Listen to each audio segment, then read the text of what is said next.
This is the story of an employee named Akira. Thanks to his company's toxic work culture, his life has become completely black and white. He has just stopped enjoying life altogether. Every single day feels exactly the same. But then one day, Akira's life fills with color again because a virus has spread through the city, turning everyone into zombies. At the beginning of the story, we see that everyone in the city has turned. There is only one guy left, running for his life. The whole city is after him. But then we find out that this is just a movie our protagonist, Akira, was watching. Akira compares the movie hero's life to his own, and he actually feels like the hero has it way better than he does. Akira thinks about going to sleep because he has to go to work tomorrow, but then he realizes it is already 4 o'clock in the morning. Akira really did not want to go to work. He falls asleep out of pure exhaustion. But Akira's life was not always like this. Let's rewind to 3 years ago when Akira landed a job at a massive company. The people there were super nice, and everyone welcomed him warmly. Akira was thrilled because he had always dreamed of a job like this.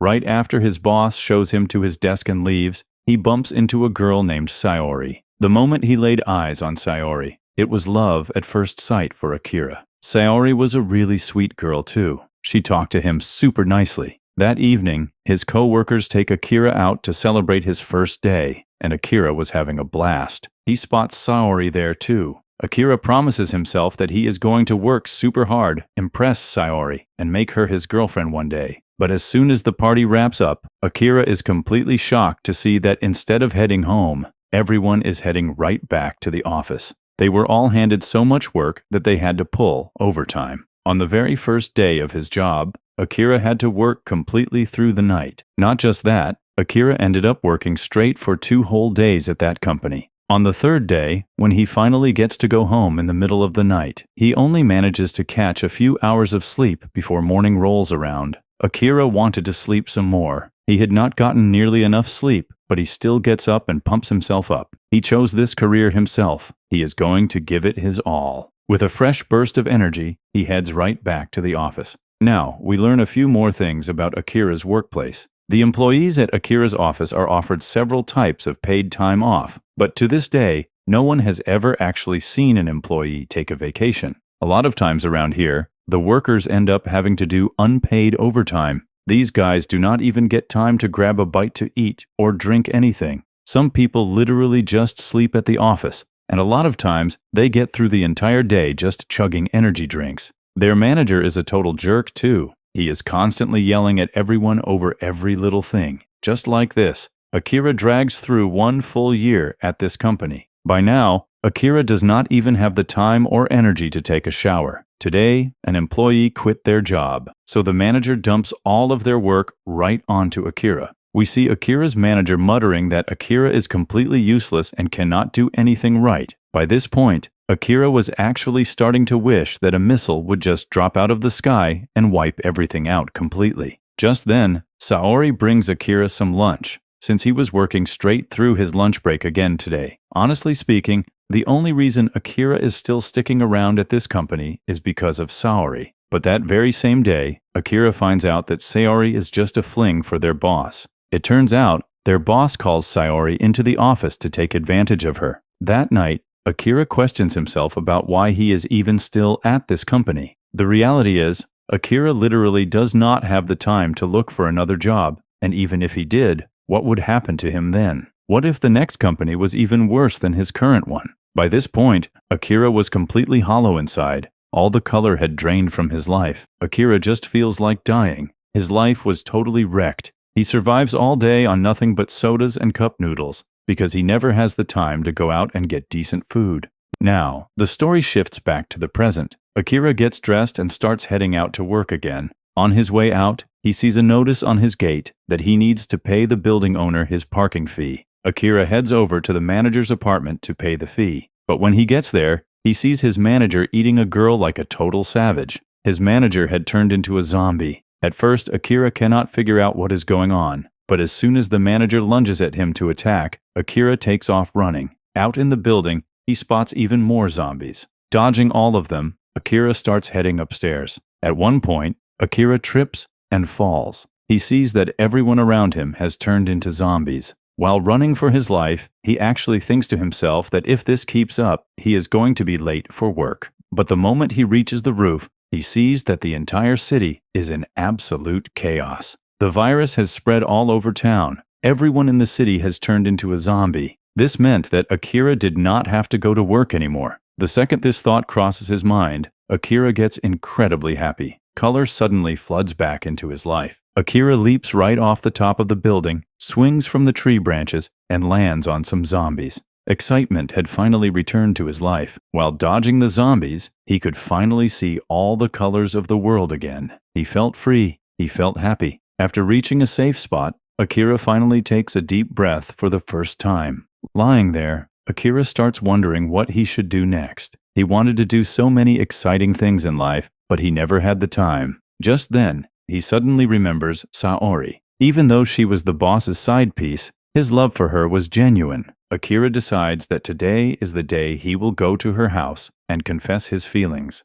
Riding a bicycle, Akira dodges the city's zombies and makes it to Saori's place. When there was only a single door standing between him and his destination, Akira's whole body starts shaking with nerves. Sitting there, he starts overthinking, wondering if she might take it the wrong way. Gathering his courage, he rings her doorbell, but there is no response from the other side. Akira notices that the front door is actually open, and he also spots a pair of men's shoes inside Saori's house. Inside, Akira sees his boss, who definitely must have come over to spend the night with her. Akira unloads 3 whole years of pent-up frustration on his boss, sarcastically apologizes, and tells him he is quitting the company, right before tossing his heavy-set boss straight off the building. Let me tell you, Akira actually used to play rugby back in the day, which is why he is super athletic. Akira spots Saori off to the side, but by now, she had also turned into a zombie. Akira is completely stunned. He feels terrible about it. Still, Akira pushes through to do what he came there for. He pours his heart out to Saori. He tells her that he fell in love with her the very first time he laid eyes on her. Saori steps toward Akira to eat him, and Akira says his final goodbye and makes a run for it. We see Akira sitting outside a supermarket. He was getting giddy just thinking about how he did not have to go to work anymore. This all feels like a dream to Akira. Akira says that no one knows when they are going to die, yet people still do not have the time to do the things they actually want to do in life. Akira grabs a notebook and a pen from the supermarket and makes a bucket list of 100 things he wants to do before he dies.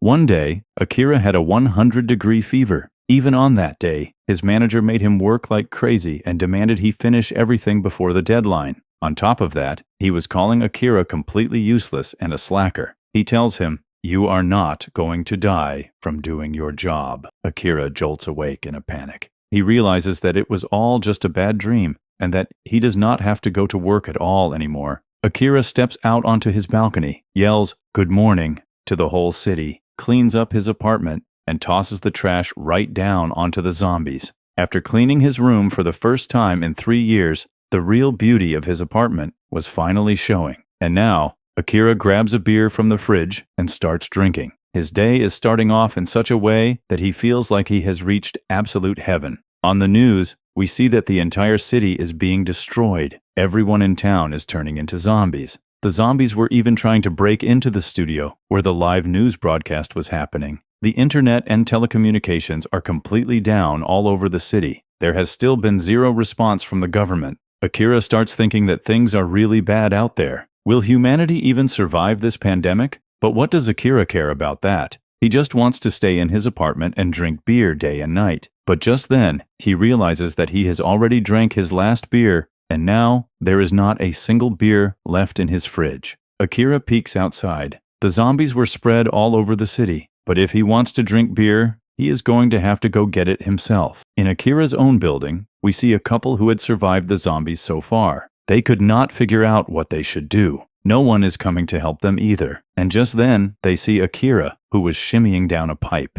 They both get shocked seeing each other. Akira tells them he is their neighbor, and since the stairwell is packed with the zombies, that is why he is hanging from the pipe like this. The guy tells Akira to come inside quickly, but Akira tells them that he is heading down. He had to go grab some stuff from the store, so he asks them if he should bring back anything for them too, to which Kosaka's wife asks him to bring back some toilet paper. After that, Akira hops on his bicycle and heads out. He sees that the number of zombies in the city has grown even more today. But the way Akira sees it, it is better for the zombies to eat him than to live a life without beer. Before long, Akira reaches a supermarket. There, we see another bicycle with a camera mounted on it. Akira barges in yelling, "Beer! Beer!" and suddenly goes quiet because there was a beautiful girl inside. She is also a survivor who came to get essential supplies, just like him. Akira tries to talk to the girl, but she completely ignores him and starts walking away after grabbing her stuff. Akira stops her and says that they should exchange phone numbers,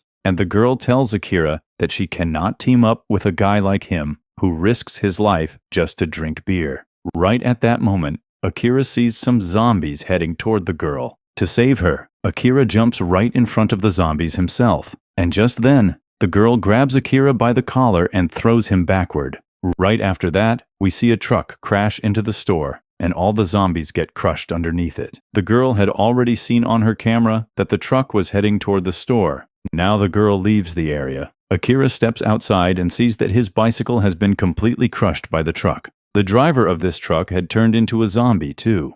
That is why the truck spun out of control and crashed into the store. Akira thinks about how beautiful the girl was and wonders if they will ever meet again. Just then, he spots some zombies heading his way. Akira starts running. On the way, he spots a moped with the keys still in the ignition. Akira speeds off on the moped, heading back to his apartment. Akira thinks to himself that this moped is way faster than his bicycle. This pandemic broke out in the city so suddenly, which is why there are tons of vehicles left on the road with the keys still inside. Just then, Akira spots a cruiser motorcycle. His eyes instantly light up.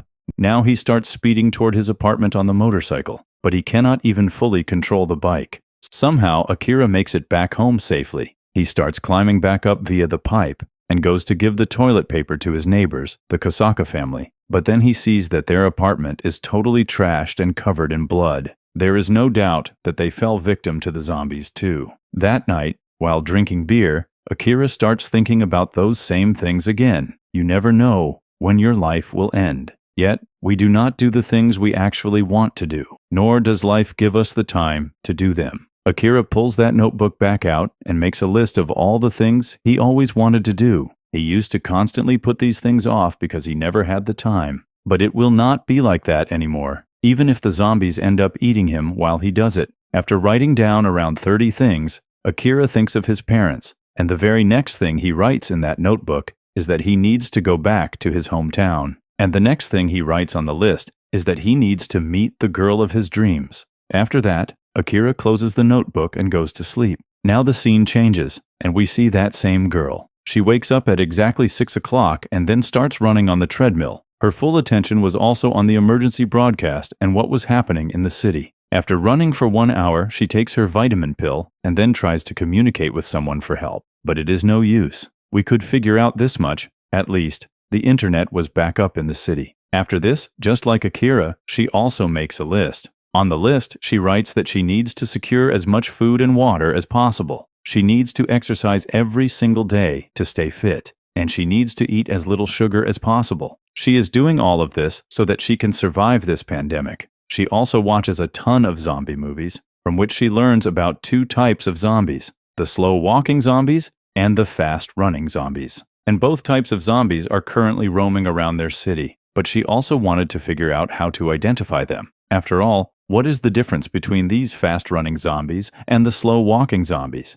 We see that this girl had planned every single thing out in advance. She mounts a camera on her bicycle and heads toward the store where the risk is extremely low. She had come out to gather essential supplies before the pandemic spread even more. Now we realize that right now, the story is being told from the perspective of this girl's morning routine, and her name is Shizuka. Shizuka starts gathering the supplies she needs from inside the store, and just then, she spots a pastry, which she absolutely loved. But since she is strictly avoiding sugar, she holds herself back. She had already seen Akira walking in on her phone. That is why Shizuka does not react at all upon seeing Akira there. When Akira was trying to talk to her, Shizuka was entirely focused on her phone because several zombies were following Akira and heading their way. Shizuka decides to get out of there. Shizuka also thinks about what a total idiot Akira is because he was walking around acting super chill. She actually starts to doubt how Akira is even still alive. We find out that Shizuka had not heard a single thing Akira said. When Akira was stopping her and asking for her number, she had actually paused after hearing a truck horn,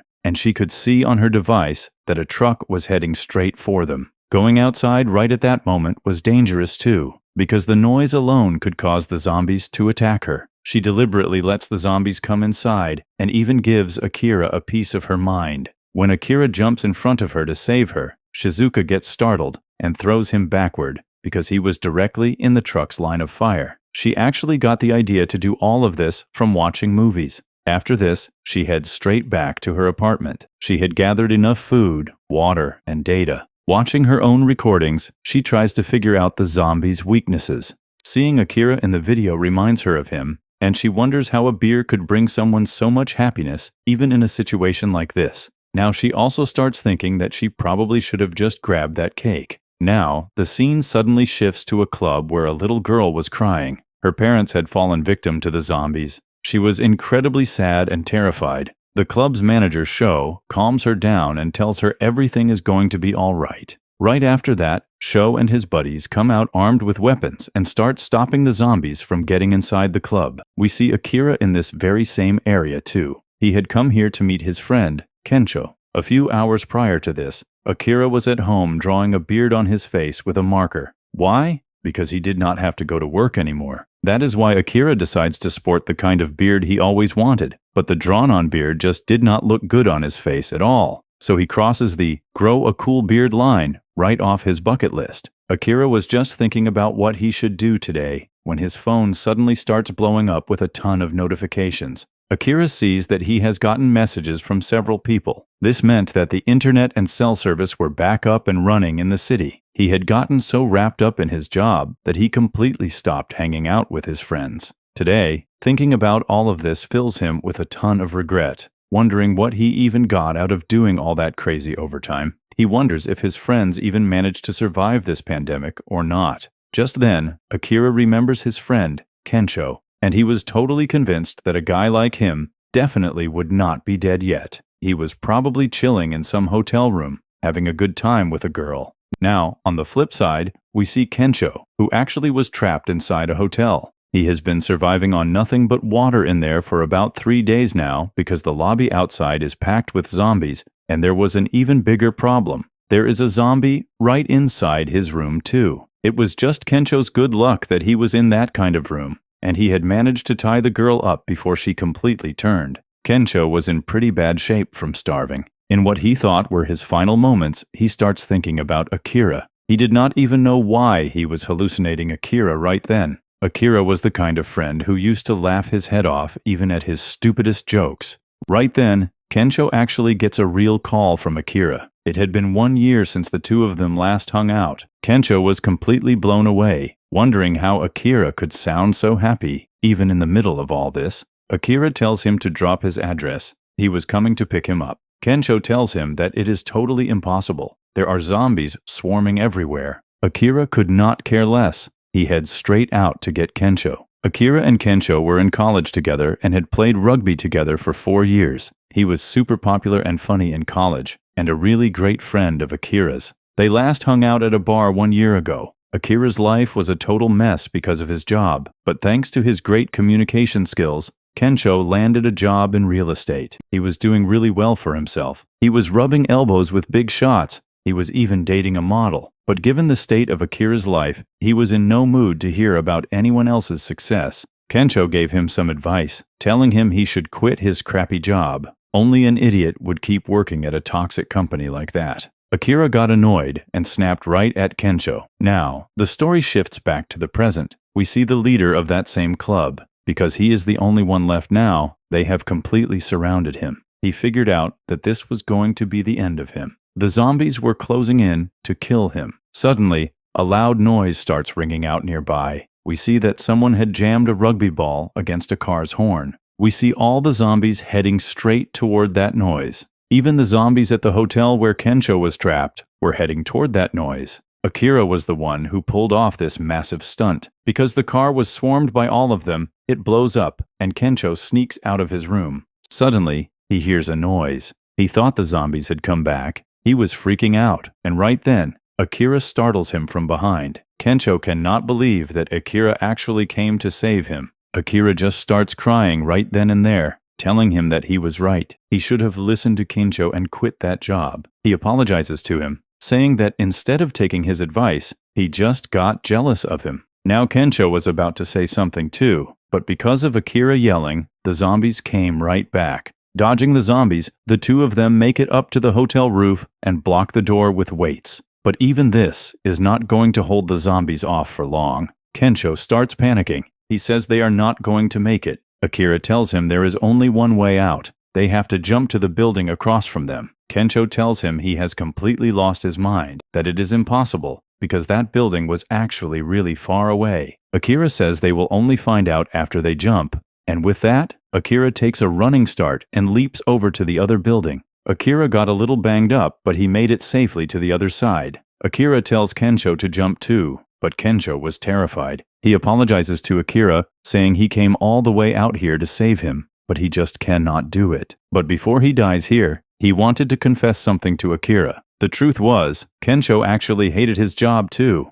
Sure, he got a ton of money, fame, and perks out of it, but he had to slap on a fake smile every single day. He had to lie to people's faces. He had to trick people into signing bad contracts just to turn a profit. Dating models, schmoozing with big shots, none of it ever actually made him happy. He was just pretending to be happy all the time. He apologizes to Akira for this. What he really wanted was a job where he could make his clients laugh. The truth is, Kensho wanted to be a stand-up comedian. Akira smiles and says that if that is the case, then quit your job and go be what you want to be. Akira tells him he really ought to take a friend's advice. Hearing Akira say that, Kensho gets totally fired up. By now, the zombies had busted through the door and swarmed the roof. Kensho makes a run for the jump, and the zombies were running right on his heels. He leaps with all his might, and right in mid-air, he strips off all his clothes. Seeing this childish stunt, Akira started laughing so hard he had to hold his stomach. But there was one problem.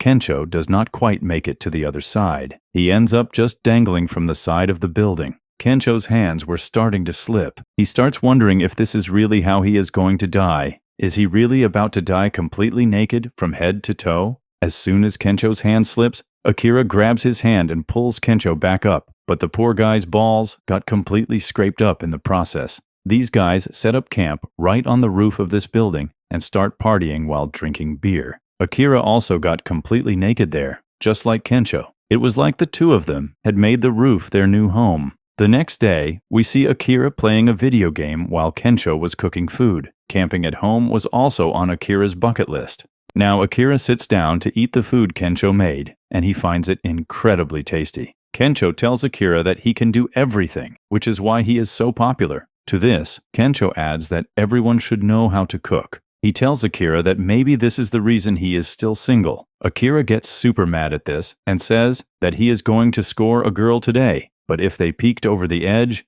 they would barely find a single living person down there. So where is Akira going to find a girl for himself? After this, Kensho starts reading Akira's bucket list. In it, Akira had also written that he wants to have dinner with a flight attendant. This seems completely impossible to Kensho, and so far, Akira had only made his list up to 33. Now Kensho also starts writing his own dream on Akira's list, that he wants to become a stand-up comedian. Akira starts stopping him, saying that it is his list. Kensho says that they can complete this list together. Besides, if Akira had not come to save him, he would have died in that love hotel anyway. Akira mentions that he wants a huge TV so he can play video games on it, after which both of them hop on the motorcycle and head out to get a TV. On the way, Akira asks Kensho why he wants to be a comedian of all things. Kensho loved watching comedy shows ever since he was a kid. It was his childhood dream to become a comedian. Then Akira starts thinking about his own dream,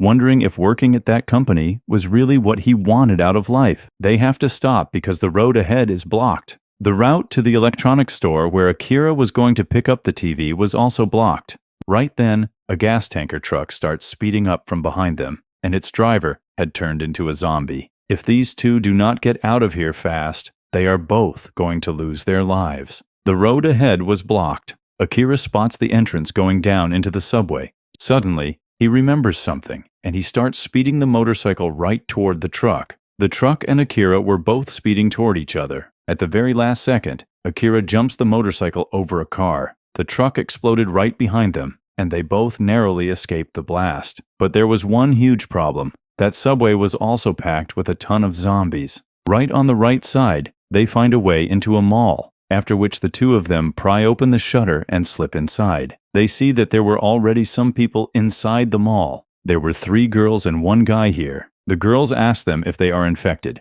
These 4 were totally terrified because there are zombies swarming all around the mall. But since these guys were inside a store, there was not going to be any shortage of food or drinks here. To calm her nerves, one of the girls starts drinking liquor, and the rest of them grabbed something to eat for themselves. When they were all sitting together and eating, the 2 of them realized that this was also on their list, having dinner with girls. Now, to interact with the girls, Kencho tries to strike up a conversation with them. He starts telling them about Akira and their college life. Now, amidst the chatting, they find out that these 3 girls are actually flight attendants, which meant another one of their dreams was coming true. The names of these girls were Reika, Maki, and Yukari. Akira wanted to score with one of these girls because after this, who knows if he will ever get the chance to meet a living girl again. But Akira draws a complete blank on how he should even start a conversation with her. Back in high school, he was too busy with sports, and after that,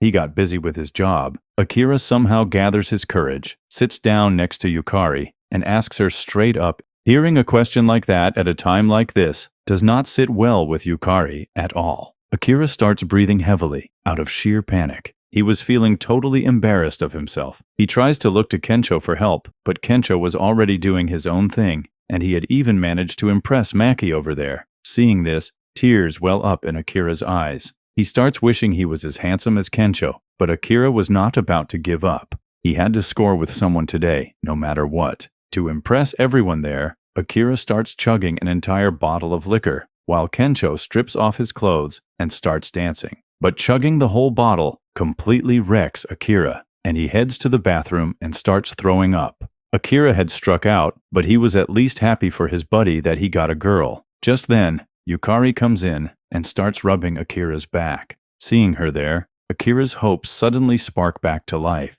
Meanwhile, Kencho was taking Maki into one of the rooms. Out there, only Reika and that one guy were left alone. We see that this guy is actually infected, and now the infection was really starting to take over. The guy turns into a zombie, and before Reika can even figure out what is happening, he bites her. Kencho hears the scream too, but Maki wanted to go for another round right then. Back in the bathroom, Yukari tells Akira that she was getting worried about him, which is why she came to check on him. Akira was starting to think this was love, but then he finds out that Yukari actually has a boyfriend. They have not been able to get in touch, but she is completely sure that he is still alive. Akira's newly patched up heart breaks all over again, but this also meant that Yukari was genuinely worried about him. Hearing the scream, Kencho comes downstairs and sees that Reika has turned into a zombie. She lunges straight for him, and he manages to dodge her, but since Maki was drunk, she could not get away. Reika bites her. After that, Reika turns around and attacks Kencho again. He smacks her right in the face with a nearby bag, and she gets knocked out cold. Kencho could not process what was going on, and right then, he remembers the guy and wonders where he is. Meanwhile, Akira and Yukari were having a really deep conversation. Yukari tells him that her job is actually incredibly exhausting too, but she kept pushing through and doing it for the passengers. However, one day, an old man completely chewed her out because his flight got delayed. Yukari felt absolutely awful that day. She blamed herself for it because she was the one who thought this job was going to be super glamorous. Akira tells her that in the beginning, he also thought his job was going to be amazing, but the reality was completely different, and today, he realizes that it was never really his dream in the first place. But Akira tells her that if her dream was truly to become a flight attendant, then she should not pay any attention to what some grumpy old man says. Hearing this, it was like Yukari's eyes were completely opened. She was just about to tell Akira something, but right then, that same guy, who had turned into a zombie, attacks Yukari. Akira yanks him off and throws him away, but it was too late. He had already bitten Yukari. She tells Akira to get out of there, but Akira refuses to leave her. Yukari tries to push herself away from him, but Akira pulls her into a tight hug. Yukari hugs him back tightly and tells him that the very first time she flew on an airplane as a kid, she got super nauseous and started throwing up. Back then, a flight attendant had rubbed her back, and it made Yukari feel so much better. That very day, she decided that she was going to be a flight attendant too. That was her real dream, and she absolutely loves her job. Crying, Akira tells her he is absolutely sure that he will find his own dream too. The zombie was coming right back toward them. Yukari shoves Akira away, tells him she had a really great time today, and the zombie attacks her. Crying his eyes out, Akira runs away from there and meets back up with Kensho. Kensho tells Akira they gotta get out of there fast because Maki is hot on his heels. Plus, he managed to snag a massive TV for them. The zombies had cleared out by then, so the two of them hop on the motorcycle and take off. That evening, while Kensho's whipping up some dinner, he tells Akira the whole story. Meanwhile, Akira is breaking in the new TV with a sick zombie game. But then, he starts drifting off, thinking about his own dream. Akira grabs his diary and adds a new line, "Remember what I wanted to be when I was a kid." Flashback time. We see some bullies picking on a little girl and a dog. Akira actually bites the bullies and chases them off. He's decked out in a superhero costume, calling himself a hero, the Guardian of Justice. Akira snaps out of it, and the first thing he does is look at the last item on his list. A little later, Kensho tells him that things are looking pretty grim. The virus has spread all across Japan, and there's probably nowhere safe left in the entire country. But then he finds out the military has taken back control in Hokkaido, and some villages have blocked the roads to keep outsiders out, so the zombies can't get to them. This meant Akira's hometown might actually be safe, since it's tucked away deep in the mountains. They start bathing with water from a tank. Kensho had dyed his hair, just like Akira. He wants to go all in on his dream of being a stand-up comedian, so he figured this look would totally suit him. Akira tells Kensho he finally remembered his childhood dream. He wants to be a superhero who wears a costume and fights off danger. He tells Kensho he's gonna be a hero and save people. Kensho laughs it off and asks what makes him a hero. It's not like he can fly or shoot webs from his hands. Akira tells him he's been researching ways to stay safe from the zombies and found out about a specific suit. The two of them decide to go grab it right away. Since Akira remembered his dream, he crosses that line off and writes, "Become a superhero," as the next goal on his bucket list. A little while later, they make it to an aquarium where it's totally deserted, except for them. There was this massive shark there that had already turned into a zombie. They scout the whole aquarium and find exactly what they're looking for in a locker behind one of the tanks. Akira immediately starts customizing it. Meanwhile, a bus packed with survivors is trying to get out of the city, but the road is blocked by zombies. We see Shizuka on that same bus.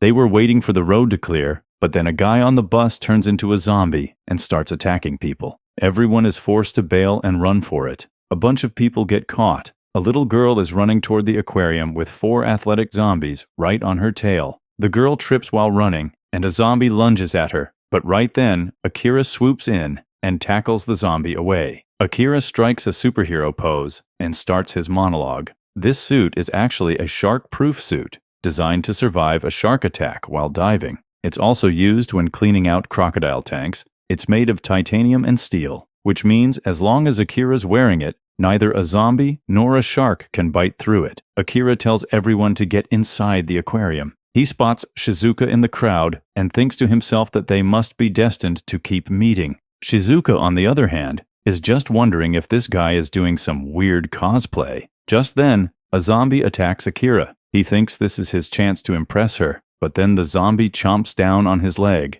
Akira lets out a scream of pure agony. A whole pack of zombies swarms him. He realizes that while the suit stops the teeth from breaking skin, it definitely doesn't stop the pain. Akira yells at Kensho for help. Kensho tells him they only had one suit, and he's on his own. With that, he shuts the door, leaving the struggling superhero all alone with the villains. Akira manages to toss all the zombies into the water. He thinks about how she was watching him, and how he blew another chance to look cool. He realizes being a superhero is a lot harder than it looks. The survivors were safe inside the aquarium now, and Akira heads in too. Kensho tells Akira to go talk to her. Akira walks up to Shizuka and says, Talk about a coincidence, right? We meet again. But Shizuka had totally forgotten who he was. Akira reminds her that they met at the convenience store a few days ago. While they're talking, Akira tries to ask for her number again. Shizuka cuts him off and asks, "What exactly do you get out of saving people?" She starts lecturing him about psychology. She says that people who lack self-esteem and crave attention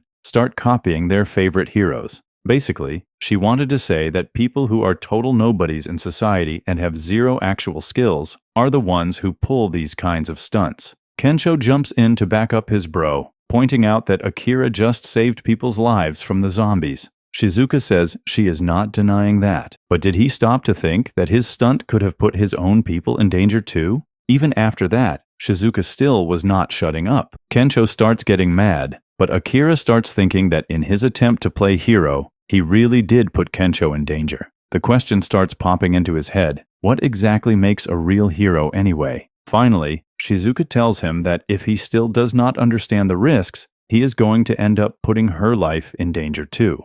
Saying that, she flat out refuses to give him her number again. Suddenly, there is a massive commotion echoing through the building. Hearing the noise, Akira and Kensho go to check it out. They see that the zombie shark has broken out of its tank, and the legs of the humans and zombies it had eaten have literally fused to its body, meaning it can now walk right on land. Everyone starts running for their lives to get away from the shark, but Akira just stands there, wondering what a real hero would do in a situation like this. And then, he just starts running away with them too. All of them run upstairs to the next floor, but that floor was completely packed with zombies. That shark makes it up there as well, and starts attacking them. Shizuka spots another exit over there. She tells everyone to head that way, but that same girl Akira had saved earlier starts totally panicking and shoves Shizuka right out of the way to get inside. When Akira realizes Shizuka got left behind outside, he instantly runs out to save her. On the flip side, Shizuka was thinking to herself that this is exactly why she hates being around people. That shark was just about to eat Shizuka when Akira suddenly drops out of an air vent,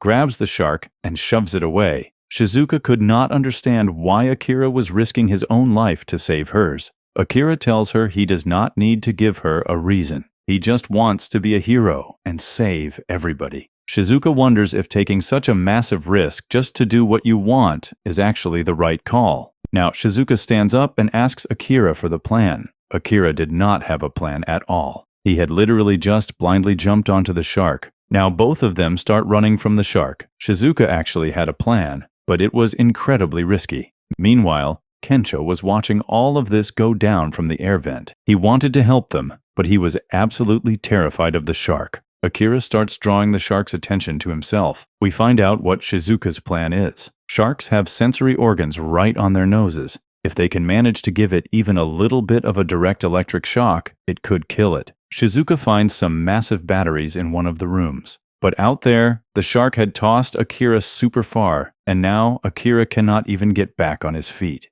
Right then, Kensho gets completely naked to draw the shark's attention toward himself. Shizuka throws the two batteries over to Akira. Even she has no idea if this trick is actually going to work on a zombie shark. Akira grabs the batteries, marches right up to the shark, and punches it as hard as he can right on the nose. The electric shock kills the shark right on the spot. Both of them get insanely happy and start dancing. Kensho calls Akira a real hero. It was already evening. Akira and Kensho start heading out. Akira crosses the dream of becoming a superhero right off his diary. We see that instead of going with the rest of the survivors, Shizuka was walking away with them. And besides, she absolutely hates being in large groups anyway. Akira tries to ask Shizuka for her number again, and Shizuka turns him down before he can even finish his sentence. Shizuka's eyes lock onto Akira's bucket list diary. Shizuka suddenly stops dead in her tracks and tells him that she is trying to stay as far away from danger as possible. But these two are pulling off such crazy stunts that they are absolutely guaranteed to end up turning into zombies.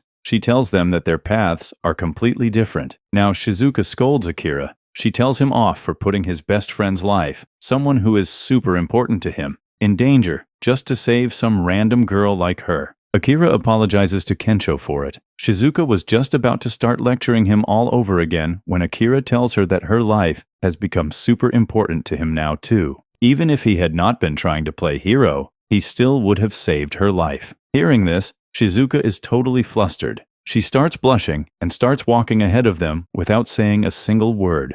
Right before leaving, Akira asks Shizuka where she is heading next. To this, Shizuka replies that as far as a safe place goes, there is actually no safe place left in the city anymore, since they might never cross paths again. Shizuka gives Akira her contact number. Akira was completely on cloud 9. After this, they go their separate ways. Kensho asks what they should do next. Akira says that it has been 7 years since he came to the city.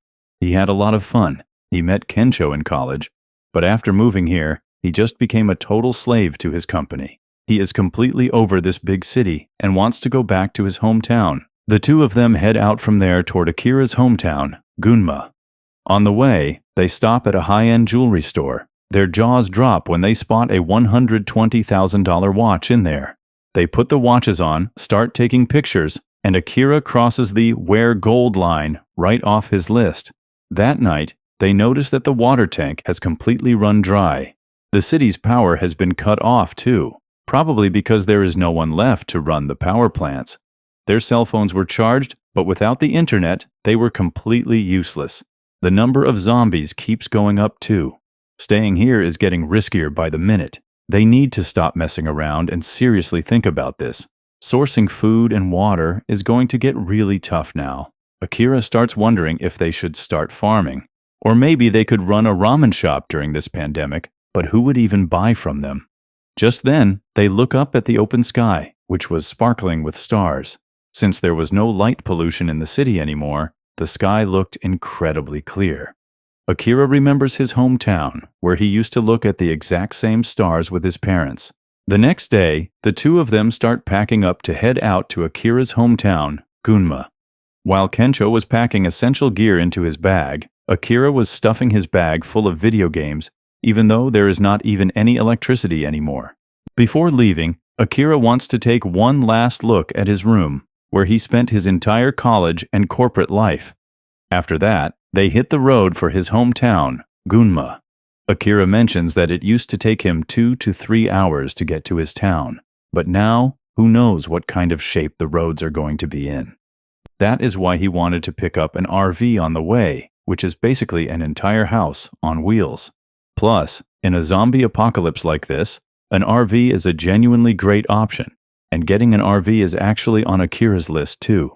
After this, they head straight to an RV dealership, and once again, they bump right into Shizuka there. She had also come here to pick up an RV because she needed to get out of the city too, and Akira is getting totally giddy inside. This is the third time they have run into each other. He actually starts believing that the universe is trying to bring them together. Akira asks her to come along to his hometown, Gunma, too, but Shizuka shoots him down immediately. She firmly believed that traveling with them was way too risky. Poor Akira is completely crushed. After this, Kensho asks Shizuka if she has a driver's license. Shizuka says no, but in an emergency like this, she is just going to have to do it. She had seen in zombie movies that an RV is the best option in situations like this. Kensho asks her, "Are you a fan of movies?" Shizuka denies it, but she has watched at least 100 of them. Hearing all this, Akira gets totally hyped and says that he said the exact same thing. In a pandemic like this, an RV is the best option, but Shizuka shoots his offer down yet again. Just then, Kensho reminds her that she does not even have a license. When she does not even know how to drive, getting behind the wheel in a situation like this is going to be even riskier. They point out that it is completely in her best interest to tag along with them. Hearing them out, Shizuka starts getting stressed out too, and she finally agrees to go with them. Now, after heading inside, they see one awesome RV after another. Akira and Kensho get super hyped, looking at all these rigs and cannot even decide which RV they should take. When they spot a massive RV worth hundreds of thousands of dollars, they start insisting on taking that exact one. Shizuka points out that the streets are littered with totally wrecked cars. How is a massive rig like that supposed to squeeze through them? She tells them to take an RV that's built like a tank. It's perfect across the board. Whether it's durability or handling off-road, it'll work anywhere. They start bickering. Akira says it doesn't even look like an RV. Shizuka says in times like these, they have to put their preferences aside and choose functionality. But then her eyes lock onto a van with an interior exactly her style. They realize she's into it. While they're talking, a ton of zombies show up. They found them because of all the shouting. Without thinking twice, they hop in one and floor it. Just like that, Akira's dream of driving an RV came true. On the highway, Akira sees how empty the road is. Shizuka says the virus must have spread so fast, people didn't even get a chance to run. Akira asks if she's right. Shizuka says if they can gather more info on the virus, they might find a cure. If they can make a vaccine to stop it, humanity can still be saved. Akira says someone somewhere must be researching this. Shizuka says that's got nothing to do with people like them, who are barely surviving. It was evening by now. Akira's hometown wasn't far off. Akira was starving and asks about food. Kensho says it's getting dark and they should set up camp. Suddenly, they see a spike strip in the road. They lose control after the tires blow out, and Kensho actually gets in an accident. Akira rushes over to Kensho. He was pretty beat up. Before he can figure out what's happening, some guys block their path. Akira is stunned to see that the leader of this group was his old office chief, Kosugi. Those nightmare days at the office come flooding back to Akira. He starts getting terrified again. He couldn't even find his voice. Kosugi tells him he's glad to see him alive. He says they can't go anywhere with those flat tires. Kosugi says he'll help. He's got spare tires and medical gear for his friend. He tells them they're lucky because they've got food too. Akira was happy to see his chief being so generous, but then Kosugi says that in exchange, Akira has to work for him again. Shizuka catches on to their game. These guys set traps to blow out people's tires and hurt them, then take advantage of their desperation to make them work. Kosugi says, kindness doesn't get you anywhere these days. He says there are no rules or laws anymore. We only set these to protect our people from looters and thugs. Kosugi tells him he has to decide now. You don't have much time. The noise just now is bringing zombies this way. He tells Akira he only has to work for him for 2 days. Akira was totally panicking. He couldn't make up his mind, but he didn't want the zombies to eat his friend. So he agrees to Kosugi's terms. After that, Kosugi brings them to his base, which he calls his company. Here, he makes people work like laborers in exchange for shelter, things like unloading trucks and reinforcing barricades. He tells Akira everyone has a hard time at first, but since Akira worked with him for so long, he's sure Akira will pick things up fast. Kensho had been patched up, but he wasn't in any condition to move yet. He had to rest for a while. Shizuka was furious that her friend had become a slave again because of her, but they just had to deal with it for 2 days. There was nothing they could do. But Shizuka feels like this isn't going to end in just 2 days. Meanwhile, Akira's hands were aching from unloading the truck. He starts feeling like his life has gone right back to the way it was. But Akira talks himself through it and gets motivated again by looking at his list. He sees everyone working hard in the heat, so he starts up the generator to get some beers cold in the freezer. He thinks they'll have cold beers for dinner tonight, but Kosugi catches him and starts chewing him out for doing anything without asking. Seeing Kosugi in front of him makes Akira panic. He was breathing heavy. He gives Akira one final warning not to waste electricity. But just then, Kosugi's crew shows up and gets stoked to see the cold beers, since Kosugi always gave them warm beer. Kosugi flips the script in front of them and says he was the one who told Akira to cool the beers.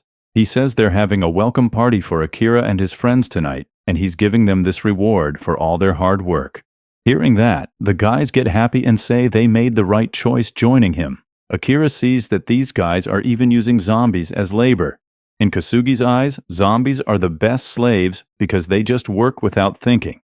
He tells Akira, "You're not any different from them. You're just a tool that'll work for the company day and night." Kosugi completely breaks Akira's confidence. He says, "People like you are only good at one thing, following my orders. People like you are just meant for manual labor, cheap food, and warm beer at dinner. On the days you get a cold beer, you're on top of the world." Kosugi threatens Akira and walks off. After hearing all that, Akira had lost his ability to think for himself. On the other side, Shizuka talks about how Akira is acting really weird today. She knows he's his old boss, but why is he so scared? Meanwhile, Shizuka also starts remembering some days from her childhood. She thinks to herself that when a fear settles deep inside you, it stays with you forever. On the flip side, Akira was being worked like an absolute slave. After this, the story flashes back to the past, and we get a look at her childhood. She had found an abandoned puppy on the street and brought him home, but Shizuka's father forbade her from keeping it because it was weak, and raising a dog of that breed went completely against their status. He lectures Shizuka that she has to leave the weak behind and move forward, otherwise, one day she will end up exactly like this dog.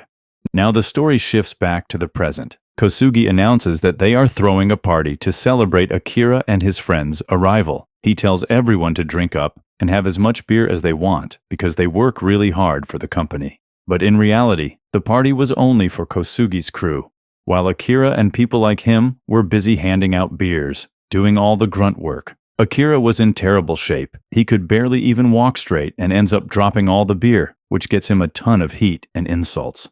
Over there, Kosugi was bragging big time that one day he is going to control all of Japan.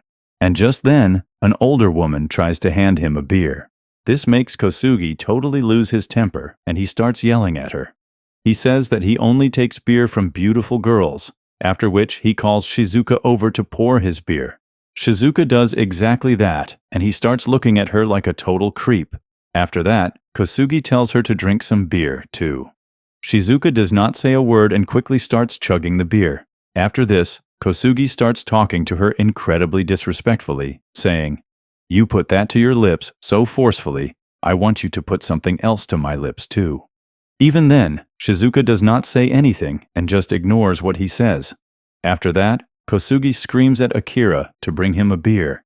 In a total panic, Akira actually hands him an empty bottle, which makes Kosugi so furious that he starts screaming at Akira, and Akira just keeps apologizing to him over and over again.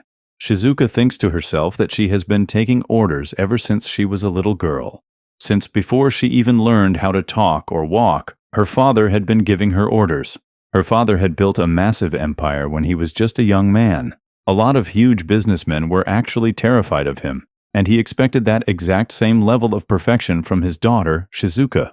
We find out that Shizuka had started raising that puppy behind her father's back. She named him Ro, but he was not eating his food. After that, she reads a ton of books on animals and takes incredible care of him, after which he gets totally better. Seeing him completely healthy, Shizuka gets incredibly happy too. After this, Shizuka tells her father that she wants to be a doctor. Her father flat out refuses, saying that doctors are always at risk of getting sued, and they do not even make that much money. He adds that Shizuka is not going to do any job where she has to work for somebody else. He does not listen to a single word she says, and he also tells her that the dog she had been hiding, he had the Humane Society come and put him down. He tells her, "This glamorous life you are living, who do you think gave it to you?" As Shizuka grew older, her father just kept giving her more orders, like, "Do not take art classes. Do not go on dates with boys who are poorer than you."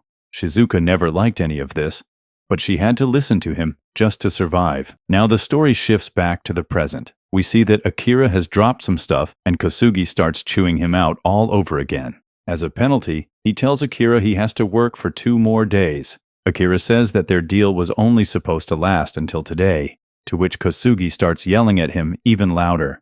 "How dare you talk back to me?" Being yelled at like that completely shuts Akira's brain down. A little while later, Kosugi tells Akira that he is super talented and he never wants him to leave this place. The outside world is way too dangerous for him. Out there, they will have a really hard time finding food, water, and a place to sleep. If he goes out there, he is absolutely guaranteed to get killed by zombies. That is why he tells Akira to stay right there and just follow his orders. After this, we see another flashback. Shizuka's father, using poor people as an example, tells her, "All these people did whatever they wanted, and look where they ended up. But you just have to follow my orders. It is for your own good." Shizuka thinks to herself, "Is it for my good or yours?" Evening falls. Shizuka was sitting in the RV, where she finds Akira's bucket list notebook. She starts reading Akira's bucket list and says, "What a weird guy," after which she writes something in that notebook too. The next morning, Kosugi's guys had gone to the supermarket to grab food, but by mistake, a zombie had also gotten into that truck. Now, because their 2 days were up, Shizuka tells them that they are leaving. But right then, Akira tells them that he wants to stay right there and work for Kosugi. He says it is way too dangerous outside. A loser like him will not survive out there. Kensho tries to talk some sense into him, asking, "What is wrong with you?" Kosugi chimes in, "You can see for yourself. Akira wants to work here." Shizuka says that if that is the case, they are leaving, and she tells Kensho to come with her. Akira tries to stop Shizuka too. Akira says that the chief did them a huge favor, and to pay him back, he has to work here. Hearing this, Shizuka gets totally pissed and says, "I have absolutely nothing to do with this, but I have a feeling we will not be seeing each other again." So, she says one last thing out loud to Kensho. She says his chief just wants to make him feel like garbage to take advantage of him, and to do that, he will strip away his freedom, his dreams, and his self-respect. To make himself look powerful, he only knows how to tear others down.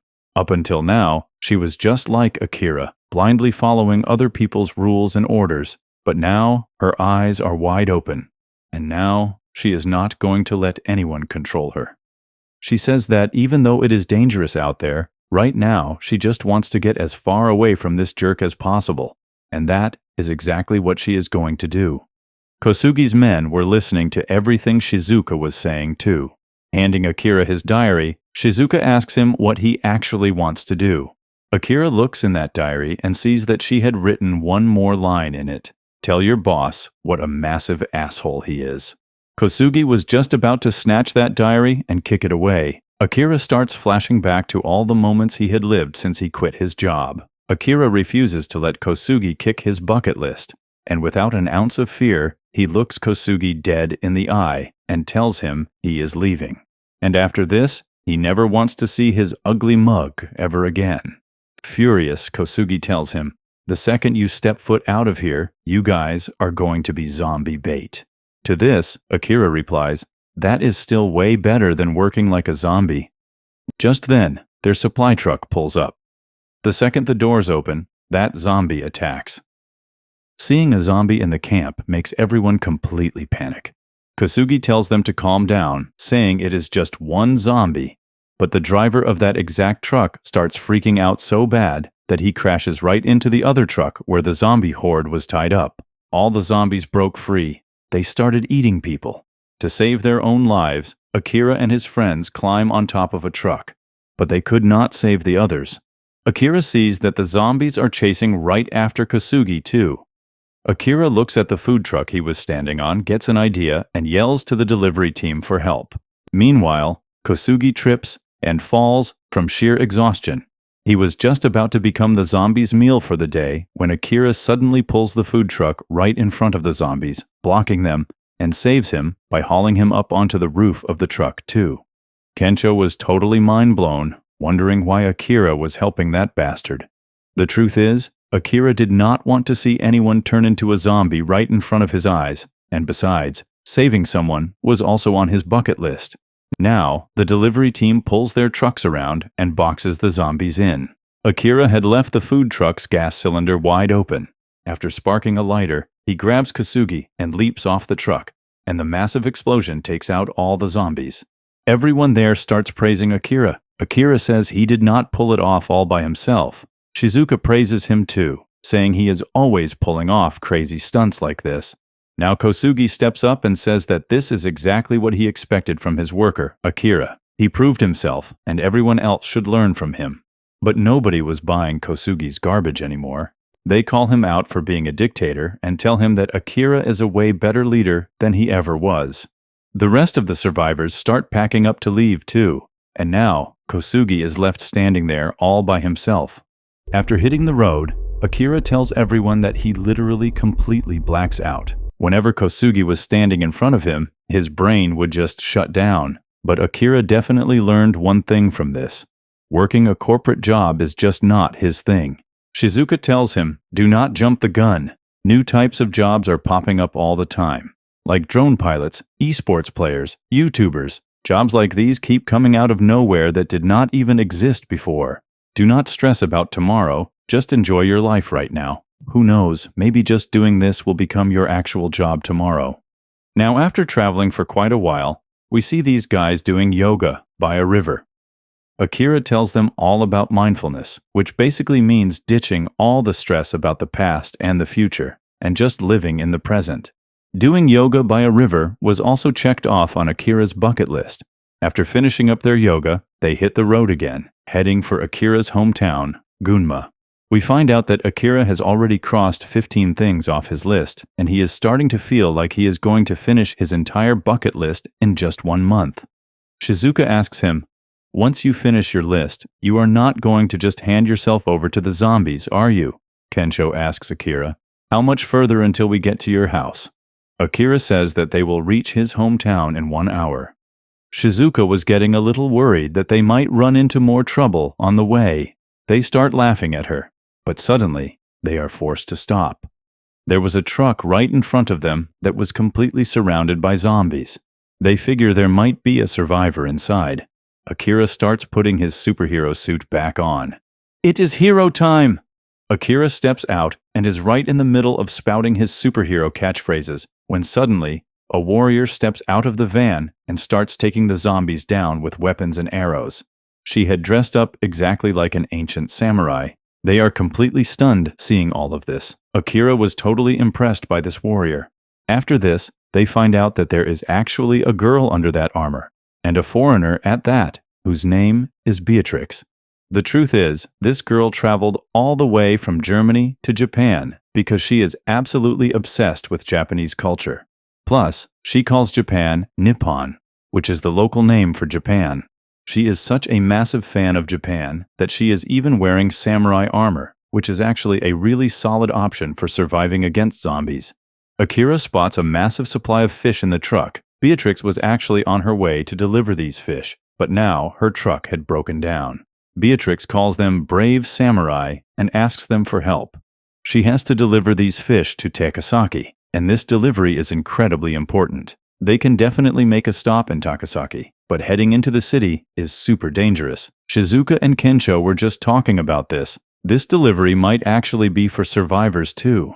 Akira asks the girl why this delivery is so important anyway. She says she has been watching Japanese culture on TV ever since she was a little kid. Coming here was her absolute dream. She worked a bunch of jobs and saved up a ton of money just for this, and she finally made it here. But the exact day she arrived, the zombie pandemic broke out. The beautiful things she used to dream about were completely gone, but Beatrix still did not give up, and she finally found out about a sushi chef who is actually still alive in this pandemic. He promised her that if she delivers the fish to him, he will make her some incredible sushi. Shizuka and Kensho are completely mind-blown hearing that she is taking on this much risk just to eat some sushi. But seeing her massive love for Japan, Akira gets totally impressed, and he decides he is absolutely going to help her deliver these fish. We find out that eating sushi is actually on Akira's bucket list too. Now, they bring Beatrix and her fish into the city. Beatrix gives them the restaurant's address, and Akira was completely convinced that they were heading to a super famous spot. But Beatrix had talked to the chef 3 days ago, and she is just hoping he is actually still alive. They had finally reached the spot, but there were a ton of zombies in the way. Without any kind of plan, Akira and Beatrix get ready to fight, but Shizuka comes up with a plan. She strips Kensho naked and tosses him right out in front of the zombies, and all the zombies start chasing him to eat him. Akira traps them by pulling a truck right in front of them, and Beatrix starts taking the zombies out from the roof of that truck. We see Shizuka standing there, looking completely fierce, like a boss. The noise of the horn gathers all the zombies in the area into that exact alley, and now it was time for the final phase of the plan. They start tossing liquor bottles onto the zombies, and Shizuka tells them to light them up with matches. But at the worst possible second, neither of them could get the matches to light. Because there were so many of them, the zombies start climbing on top of each other and heading straight for their RV. Beatrix starts panicking. Her fish are going to be completely ruined like this. There are just so many of them that they cannot even fight them all off. Right then, Akira says that fear in the mind stops a person from doing anything. Akira says that if he cannot eat sushi at a nice restaurant, he might as well just become a zombie. After that, he leaps right into the middle of the horde all by himself and starts holding all the zombies back from reaching the RV. Beatrix remembers her dream, after which she jumps right into the middle of the zombies to help Akira too. The two of them managed to hold off a ton of zombies together, but there were still way too many. They just kept coming. Just then, a drone flies right over their heads, blasting music. We find out that they had also stopped at a toy store along the way, which is where Shizuka came up with this plan. We see that they had also left noisy toys behind at the gas station, which is why they are all drawn toward it, and then Kensho throws the Molotov cocktail and sets the gas station on fire, burning all the zombies in the city to death. Seeing this, they were really happy that their hard work paid off. After this, they head over to that same restaurant, and the chef there makes sushi for them. He tells them he has been making sushi for 20 years, perfecting his craft, and even when the world is on the brink of ending, these guys still came to eat his sushi. So out of sheer joy, he tells them to eat as much sushi as they want. Beatrix was getting nervous about taking her first bite of sushi. Beatrix takes her first bite and says that it is sweet and sour. She absolutely loved it. The second she ate his sushi, tears welled up in Beatrix's eyes. The chef tells them that he never took a single day off from work. Even when it was his daughter's wedding, he still came to work. He did not even take a day off after his wife passed away, but the happiness he is feeling today, he has never felt before. These guys will probably be his very last customers. That is why he tells them to drink as much sake as they want, too. Just like that, another line on Akira's bucket list gets crossed off. The next day, they hit the road again for Akira's hometown, Gunma. But the sun was beating down extra hard today, and they had not showered in days either. Up ahead, they stumble upon a hot spring town that was packed with hot water. After this, Shizuka comes out wearing a yukata. But Beatrix was having a little trouble fitting into the men's yukata, to which Shizuka says she wishes she had problems like that in life. After this, Beatrix starts dropping knowledge on them about traditional Japanese hot springs. It is completely fresh water that comes from the nearby natural hot springs. Even these guys did not know as much about their own Japan as Beatrix had just taught them. She tells them that this water can cure every single disease out there, except for love, at which point Kensho starts hitting on Beatrix. Akira thinks for a second and then tells Shizuka that if things were normal, this place would be so great for a date. But to Shizuka, dating just seems like a total waste of time and money that only gives you temporary happiness. At the age of 20 to 22, people should be focusing on gaining skills and knowledge. Akira totally expected an answer like that from Shizuka, but his mindset is completely different. He feels that if he is with someone he loves, life will be way more fun, and he will actually work hard for them. Shizuka thinks Akira is just talking nonsense. Love is a transaction, and just because you love someone does not mean they are guaranteed to love you back. Love is just a waste of time. Akira does not say anything back to this. After this, they spot the hot spring and jump right in. Seeing them, Shizuka decides to join in on the fun too, but then Beatrix tells her that the women's bathhouse actually does not have any hot water running into it. The second they hear this, those two jerks suddenly turn into total gentlemen and say that this is a crisis, and a decision has to be made. There is nothing to be shy about. They say they are totally down to share their bathhouse with her, and Shizuka makes a weird face and flat out rejects them. But Beatrix starts dropping some cultural knowledge on her too, about how things used to be in ancient Japan, and says there is nothing to be embarrassed about, after which she finally agrees to bathe with them. Akira and Kensho were over the moon, but right then, a zombie stumbles out of the bathhouse, and right after that, a whole horde of zombies starts pouring out. Now, let alone taking a bath, they have to run for their lives. They scramble up a rock cliff, and their RV was completely surrounded by zombies. That is why they are just going to have to wait it out until the zombies leave. They start crying about how they did not even get to enjoy the hot spring. Beatrix says that At least they actually got to get in the water, and crying just like that, they all end up falling asleep right there. In the middle of the night, Akira gets thirsty and wakes up. We see that Shizuka was not there with them.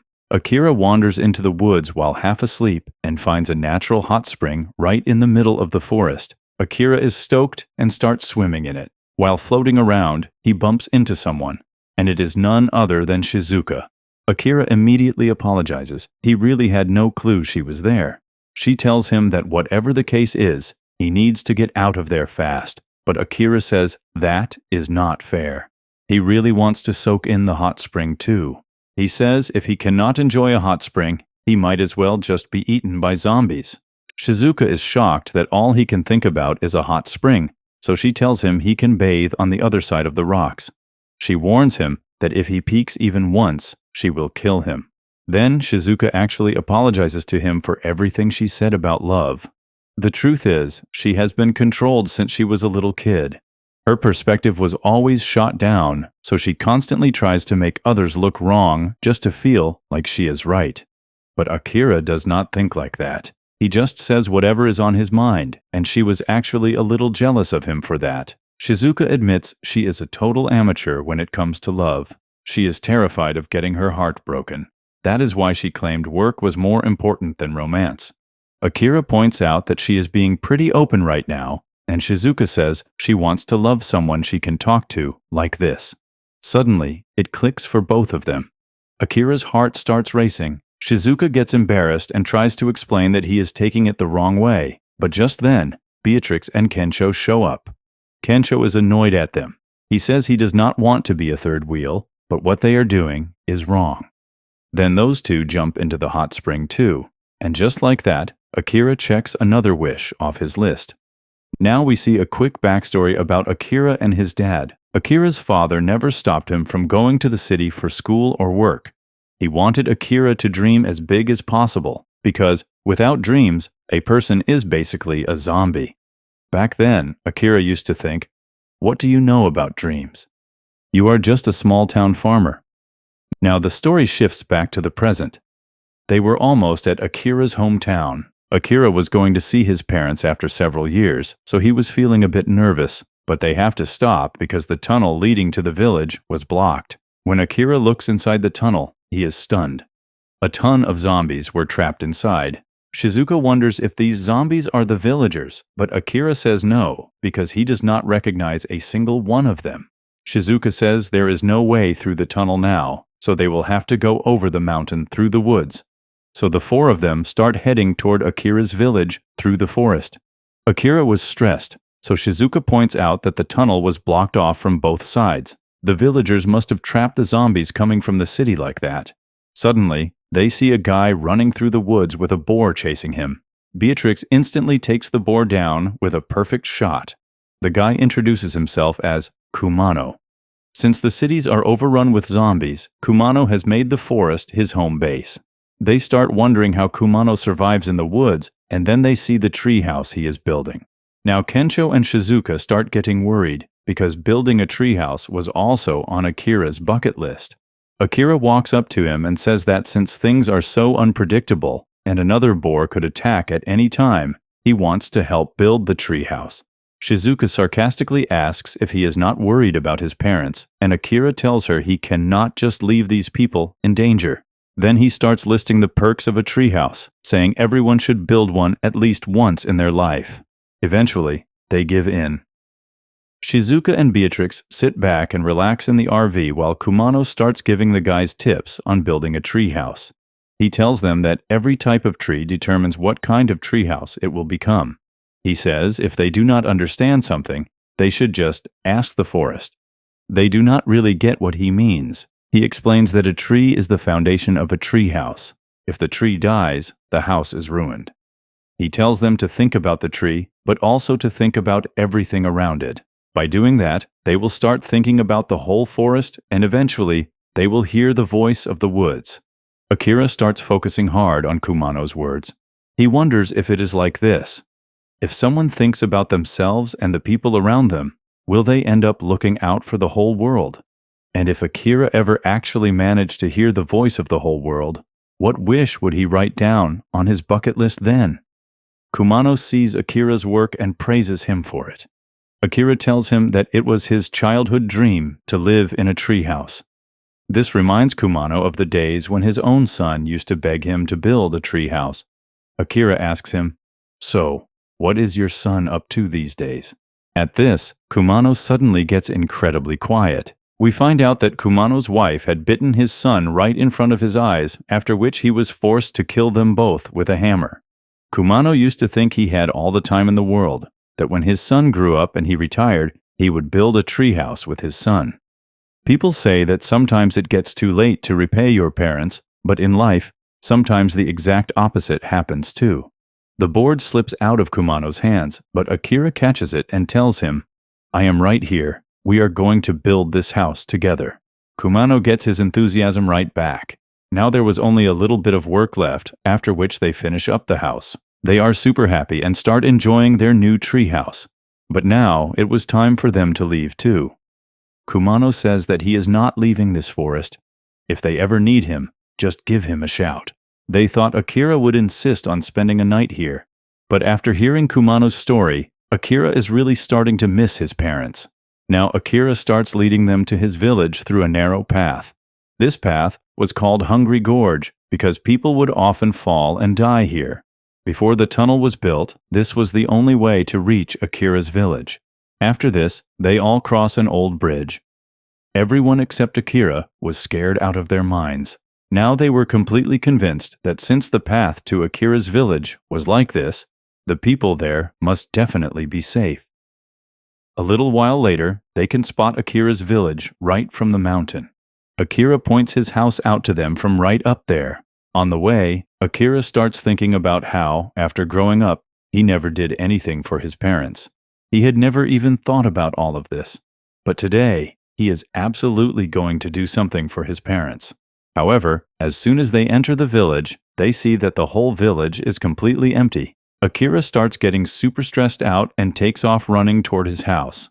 The second he opens his front door, he sees 4 old men drinking and dancing, and the rest of the villagers were all sitting right there in his house, too.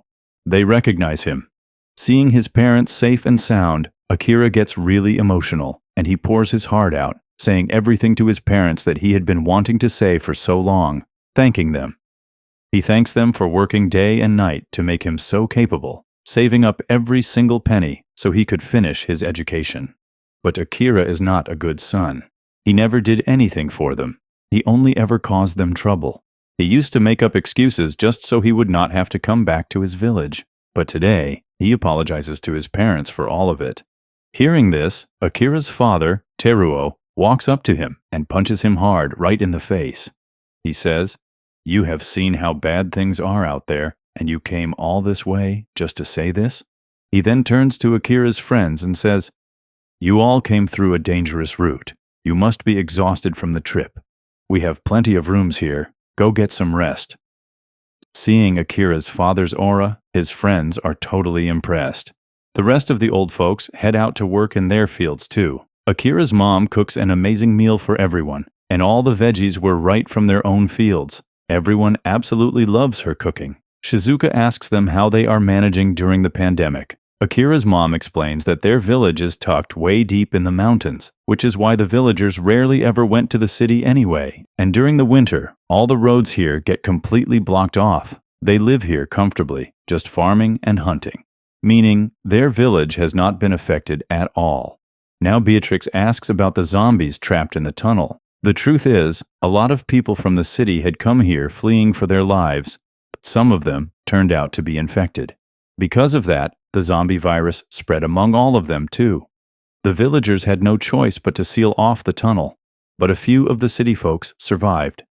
And since not many people live in the village and there are plenty of empty houses here, they gave those houses to the city folks. Akira remembers that he came here to repay his parents and to show them that he can be a good son. Akira's friends head out to check out the village, and they absolutely love Akira's hometown. Back at the house, Akira stops his mom from washing the dishes, saying he will do it, and starts massaging her shoulders. Akira's mom thanks him for helping her out, but tells him he just came off a long trip and needs to get some rest. After that, his mom goes right back to her chores. Now, Akira's father comes in and takes him out to the fields with him. While working, Akira asks his father how he is doing and if his back still hurts. He says that farm work is just like this. Farming is incredibly hard labor, but now that he is here, he will help them with every single chore. Akira wonders what he means. His father says that people in a village have to help each other out, and everyone in the village knows this. Since getting here, Akira had been putting his absolute all into the work, but he still cannot seem to make his parents proud. He just could not figure out how to repay everything they had done for him. On the other side, we see Akira's father, Teruo, who seems to be coughing up blood. He says, "I do not have much time left." Just then, Akira walks up, and Teruo quickly hides his hand from Akira. After this, the father and son start heading back toward the house. On the way, they spot 4 guys who came from the city. Seeing one of those guys, Akira stops dead in his tracks.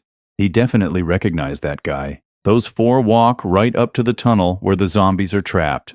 This guy's name is Kanta, and his life was exactly like Akira's, completely meaningless. But where Akira worked incredibly hard, Kanta absolutely hated working. He used to take money from his grandmother and blow it all on smoking. Society looked down on him for the way he lived his life. He would reminisce about summer vacations back in school when he did not have to do any work, just goofing off and playing with his friends all day long.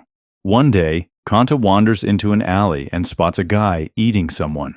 He had come face to face with a zombie. He runs out and realizes the pandemic has completely broken out. Seeing the people who looked down on him getting turned into zombies, Kanta actually gets incredibly happy. He was finally free. He did not have to work anymore. Now every single day of his life was going to be a summer holiday. Just like this, Kanta goes to a store to scavenge some food, where he hears some rustling.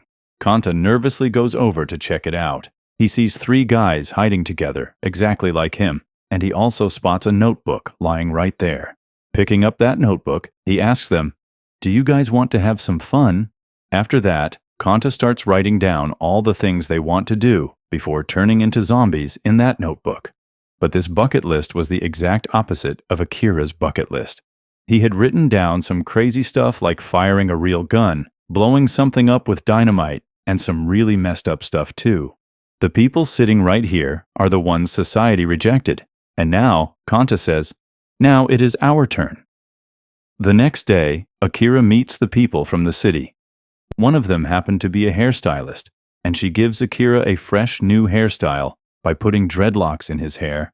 And just like that, another wish on Akira's list gets crossed off. Now the girl with the mole under her lip is actually a college professor, and the other girl is a makeup artist who has even worked in movies.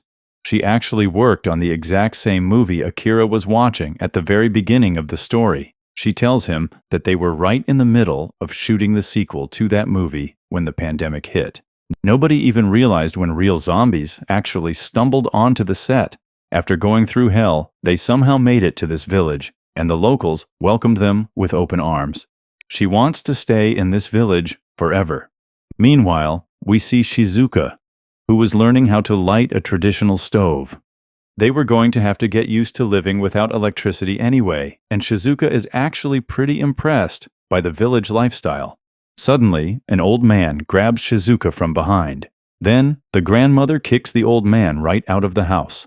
After that, the grandmother explains to Shizuka that ever since his illness, he has completely lost his mind and started thinking Shizuka was his own wife. Nobody would ever believe it now, but this old man used to be the absolute best hunter in their entire village. Just then, a guy comes over to ask the grandmother for some cloth for bandages. He had injured his hand while working. Shizuka steps in and starts showing them the proper way to wrap a bandage. They totally assume Shizuka is a doctor, and before long, every old person in the village is coming to her with their aches and pains. On the flip side, Kencho discovers natural fertilizer in the village, which is made from animal waste and apparently yields way better crops than chemical fertilizers do. That old guy even tells Kencho to take a dip in it, claiming that anyone who bathes in it lives a long, long life. Right then, Kensho spots a little girl sitting there looking incredibly sad. The old man tells him that this girl also managed to escape the city and make it here, but she lost both of her parents to the zombies during the outbreak, and now this dog is the only family she has left. To cheer her up, Kensho starts talking to her and starts juggling right in front of her. He tells her that he wants to be a comedian, and when he becomes a master at juggling, he will do it completely naked, so fast that no one will even be able to see through his hands. The girl asks him, "Why are you even talking to me anyway?" To this, Kensho replies that saying hello to girls is just basic manners, whether it is a little girl or a grown woman. Seeing Kensho flirt with her, the girl calls him a weirdo and bursts out laughing at his comment. She introduces herself as Anju and tells them her dog's name is Taro. After this, we see Beatrix, who was checking out the village's water wheels. The village generates electricity using these wheels, which are powered by the river's current. Now, they were also dealing with the threat of zombie animals coming from the woods. That is why they set up electric fences. The current in them is pretty low, so it is not a danger to anyone. And right next to them, there was a meter that could adjust the voltage of the fences up or down. We see the girls from the city still sitting at Akira's house, and they say they have learned a lot from this village. Everything takes time here. You cannot survive here without helping each other out. Still, everyone works together with smiles on their faces. Akira works in the fields all day, and Kensho comes to hang out with him in the evening. Right then, they both spot Kanta walking by. Kensho yells out a hello to Kanta, and Kanta looks their way, but seeing Akira, he gets annoyed, makes a face, and walks off. After that, Akira asks Kensho, "How do you know him?" Kensho reminds him that he went to their college, but he dropped out after just 6 months. We find out that Kanta hates Akira, because Akira just spent his entire time in college, messing around and having fun. That night, Akira sits down with his father under the guise of grabbing a drink. He notices that his father has gotten really weak. He looks way thinner than before. Akira tells his father that when he was a kid, he used to dream of the city, but after coming back here, he does not think village life is so bad after all. Akira wanted to tell his dad that he was thinking about staying here to help them out, but Teruo cuts him right off and says, "Everyone should chase their own dreams. A man should dream as big as he possibly can." But Akira had planned on paying his parents back. Now Akira asks his dad what he wanted to be when he was a kid. Staring up at the sky, Teruo says that their world is so incredibly small, and he wanted to see this world from space. Teruo's dream was to become an astronaut. Teruo had always wanted to be an astronaut, but he was not very good at school, so it never ended up happening. And the father and son both burst out laughing. He tells his son to dream as big as he possibly can. And on a completely different note, he tells Akira that he absolutely hates his new hairstyle. They have a really fun conversation, and with that, another line on Akira's list gets checked off. Now, late at night, Kanta and his buddies steal the keys to the bulldozer, and the girl cranks the voltage up on the fences and smashes the meter. Then they head over to the tunnel and move the bulldozer out of the way, setting the zombies free, and they start swarming toward the village. We see a line on Kanta's bucket list, "Turn everyone you hate into a zombie." Now, one by one, everyone in the village starts realizing that zombies have breached the village. Akira steps outside and sees that the village is in complete chaos, and a ton of zombies have flooded into town. Teruo tells Akira to go help his friends and says he will handle things here. Kanta was right there in the middle of the zombies with his crew, and he was having an absolute blast watching the villagers run for their lives. Some zombies were about to attack Shizuka, but her patients step in and save her. The village hunters managed to take down a few zombies, but there were just way too many of them. So, they end up running inside to hide too. Then Kanta starts blowing up the villagers' homes with dynamite. This is how Kanta was checking off items on his own list. Meanwhile, Kensho was running with Anju, and a pack of zombies was hot on their heels. Beatrix swoops in and takes them out. They all meet up by the fences. They did not have much time. Shizuka tells everyone to get the villagers to the bridge, but Kensho points out that the entire village is completely surrounded by these fences with high voltage running through them. Beatrix explains that they are just there to keep the zombie boars away and pose no danger to humans. Kensho reaches out to touch the fence and gets totally zapped and stuck to it. Shizuka has to knock him free with a wooden stick. She realizes that someone cranked up the voltage and busted the circuit, and the very fence that protected the village has now become a death trap for them. Right then, Kanta rolls up to them in the bulldozer. Akira figures out that these guys are behind all of this. Akira asks him, "Why did you guys do this?" Kanta says that one day or another, everyone is going to become a zombie. That is why he wants to fulfill every single wish before turning into a zombie. Akira sees that Kanta has also made a bucket list just like him. Kanta says, "What a coincidence, right?" We see on Kanta's list that he wants to watch Akira turn into a zombie right in front of his eyes. Akira angrily asks him what he ever did to him to deserve this. Kanta says that he hated Akira from the very first day of college. He was always happy, always laughing, and lived every single day to the fullest. Seeing that made Kanta incredibly jealous. Now Kanta says, "I am living my life up and having fun just like you, so what is the problem?" Akira says that everyone only gets one life, which is why you should do whatever you want in life and enjoy it. Akira is also living his life his own way, but he has never put other people in danger, and now, because of Kanta, everyone in the village is at risk. That is why there is a massive difference between both of their bucket lists. Akira has not even paid his parents back yet. He writes one more thing in his diary. Kanta says, "All right, Akira, let us see whose list gets finished first." Kanta wanted to see Akira turn into a zombie, while Akira wanted to save his parents. By now, the zombies had gotten pretty close to them. They needed to get out of there right away. Anju notices that her dog has gone missing. Beatrix heads off to shut down the water wheel that is generating electricity. Akira runs over to his parents to save them, while Shizuka goes to gather the villagers so that they can evacuate as soon as the current in the fences is cut off. Kensho sees Anju running off, so he starts chasing after her to keep her safe. Akira promises that they will make it out of this mess alive. Kanta gives his crew complete freedom to do whatever they want, too. Akira's parents and those girls were hiding in the exact same spot, and the zombies had completely surrounded their house. Meanwhile, Anju finds her dog messing around in the chicken coop, and just then, Kensho sneaks up from behind and covers Anju's mouth. He shuts the door so the zombies do not spot them, but staying there for too long was not safe either. That is why he grabs Anju and heads up to the roof, but right then, one of Kanta's buddies shows up there too. His name is Kurasugi, and he tries to push Kensho right off the edge.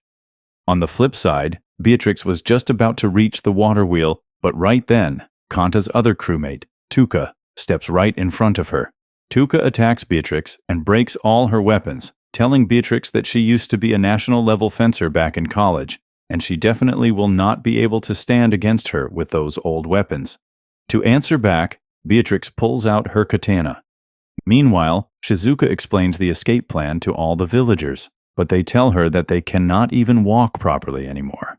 They say they do not have much life left to live anyway. They tell her to stop worrying about them and just save her own life. But Shizuka completely refuses to let them just give up like that. By now, some zombies were trying to break into that hut. Shizuka shouts to get their attention and makes them chase after her instead. This time, she did not even think about the risks at all. She figures this is just the side effect of hanging around those two idiots. On the other hand, the zombies start breaking down Akira's house to get inside, and just then, Akira shows up and starts fighting the zombies off with a plow. He tells his parents that he has never been able to do anything for them up until today. While killing zombies, he says that he was never able to send them much money or ever take them out on a vacation. He has not even been able to find a girl for marriage yet. He says that while they are still alive, he wants to give them all the happiness in the world, and he is going to work as hard as he can to make that happen. Hearing Akira's words, Teruo pulls Akira inside and tells him, "If you want to pay off your debt to us, do not die before we do." After that, he shuts the door and tells Akira to take care of his mother. Now we get a look at Kurasugi's backstory. He explains that he used to spend all his time at bars and internet cafes because he never got the love he deserved from his wife after they got married. He only talked to his wife once a week, and even then, they would just fight. He did not even have the courage left in him to fix his relationship. He had absolutely nothing left inside for his family. After this, he starts cussing out his wife. On the flip side, we see Shizuka, who had hidden in the fields to escape the zombies. And Tanobu had chased Shizuka all the way out here. He wanted to fulfill his wish, which was to kiss a girl really deeply, and Tanobu totally hits the jackpot here. To fulfill this wish, he finds a really gorgeous girl. Shizuka starts running away from there, saying she would rather be eaten by a zombie than deal with him. You know, he says that his luck has always been terrible. He never got a girl, and he never made any money in his life either. But today, he is going to fulfill all his desires, after which we see his backstory. He had landed a job as a chef at a restaurant, but he was incredibly careless. He used to forget things all the time, but instead of owning up to his mistakes, he would just blame others and keep cursing his luck. Once, because of his total carelessness, throwing away a lit cigarette without putting it out, the entire restaurant caught on fire. Even after that, he refuses to admit he was wrong and just blames his bad luck. Meanwhile, Beatrix and Tuka were fighting, and Beatrix was losing ground against her. Because of the noise of their weapons clashing, zombies start heading their way too, which is why Tuka decides to finish this game quickly. Beatrix asks her why she is doing such awful things, to which Tuka angrily replies that she is always doing the right thing and everyone else is always wrong. Tuka is actually an incredibly difficult woman who complains about every single thing. In her eyes, she was always right and everyone else was wrong. That is why nobody ever liked working with her. Over here, Kurasugi was playing the victim, but we find out that when his wife was actually giving birth to their child, he was not even there. He did not even bother to make a single phone call. He says, "What was I supposed to do?" "I was busy at the office," he says. Now Kencho starts getting angry at him because Kurasugi never put in any effort himself. He never even wished his wife a happy Valentine's Day, nor did he ever say thank you to her. He never stepped up to do anything for his wife to help take care of their home, yet he just kept wondering why she did not take care of him.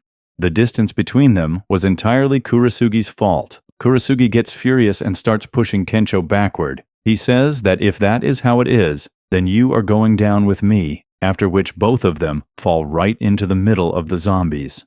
Kencho thinks about what attracts them. Using his brain, he strips off all his clothes and jumps straight into that fertilizer pit, which completely masks his human scent. Kurasugi starts running to escape the zombies and crashes right into the electric fence. After that, Kencho climbs out of that manure pit and starts acting all cool, saying, "Hey, it is way better than turning into a zombie, right?" Anju tells him, "Do not come anywhere near me until you take a shower." Meanwhile, that old man regains consciousness and asks about his wife.